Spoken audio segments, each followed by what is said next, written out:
One of the most superstitious Space Marine chapters is also descended from the Ultramarines, which is crazy because the Ultramarines are probably one of the least superstitious Space Marine chapters. And if you don't believe me, listen up because we're going to talk about the Silver Skulls today. Now, the Silver Skulls use a librarian called a prognosticator. This is a specialist librarian, and what they do is they actually use the Emperor's Tarot and psychic visions to make decisions on the battlefield.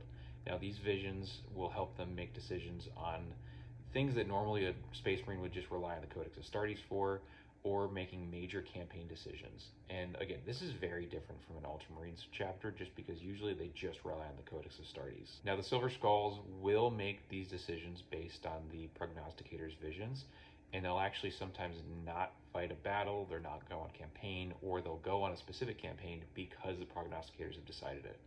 I will say, though, that something that sticks very much so in an Ultramarines fashion is the fact that sometimes they will actually stay in a campaign in a battlefield just because honor demands it.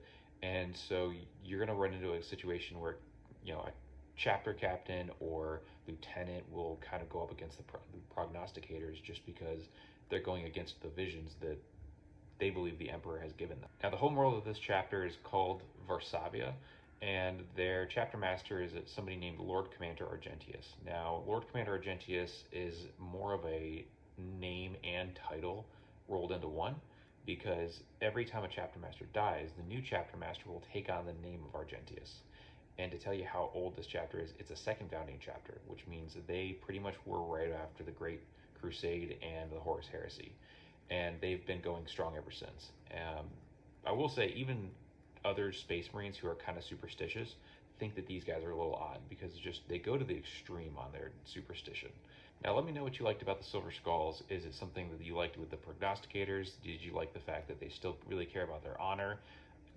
Everyone knows that the Ultramarines are clearly the favorite chapters to pull foundings from. So is that what you liked about them? Let me know in the comments. Subscribe for more content for Warhammer 40k or just fantasy and sci-fi in general. And if you want to learn more about the Silver Skulls, one of the really good books that I would recommend is The Gildar Rift. It talks about the Silver Skulls. It's from their perspective, and there's a really cool villain in it. If you've read the book, let me know who that villain is. I'll be impressed. Thanks.